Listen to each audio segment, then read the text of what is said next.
À savoir que le référentiel d'une société arabe majoritairement musulman, ce référentiel-là, il ne faut pas le nier. Comment ne pas le nier sans le rendre exclusif à toute autre référence? Toute la question est là. Comment réussir à oser dire avec fierté, ben oui, nous sommes arabes et l'arabe est notre langue, et ça ne veut pas dire qu'on rejette le français. Comment dire, nous sommes musulmans, l'islam est notre religion, mais ça ne veut pas dire qu'on rejette les autres traditions religieuses, voire même ceux qui disent dans leur vie et qui décident dans leur vie que la religion n'a pas sa place. L'islam politique n'a jamais disparu, il a été torturé et combattu. Maintenant, vous avez l'émergence de ces courants, ils sont divers. Il n'y a pas qu'un seul courant islamiste, il y en a, vous le savez vous-même ici, entre la tendance salafi, la tendance de Norda, et même à l'intérieur de Norda, des courants qui ne sont pas tous les mêmes. C'est la même chose en Égypte.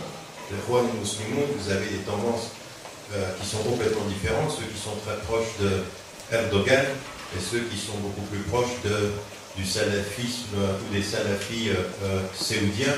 On a de tout, hein, de Hezb el-Nour par exemple. Donc, la première des choses qu'il faut mettre en évidence, c'est que dans le monde arabe, c'est une donnée objective de la vie et de la pensée politique de ces sociétés-là.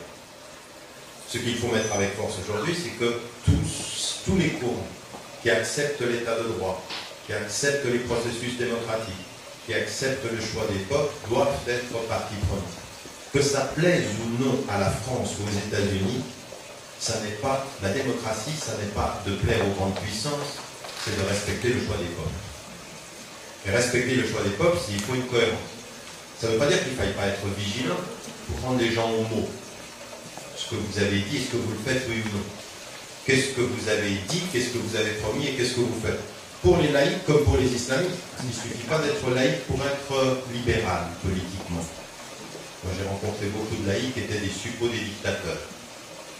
Donc ce n'est pas une garantie intellectuelle de démocratisation intellectuelle, le fait d'être un laïc sur le plan de sa référence idéologique. Sur la question de la laïcité et sur la question de l'islam, ben écoutez, c'est un débat avec lequel j'ai eu affaire depuis longtemps en France.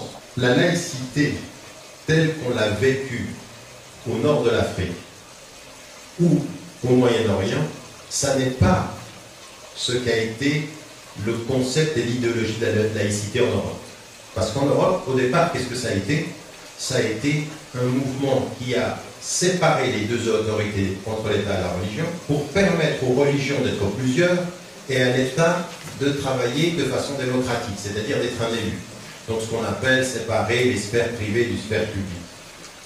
Mais ceci ne se faisait qu'avec la garantie d'un processus démocratique pour la gestion de l'État. Ce qu'on a eu en Afrique du Nord, c'est le contraire. C'est-à-dire qu'on disait qu'on séparait les deux autorités, mais en fait l'État contrôlait la religion et pas de démocratie.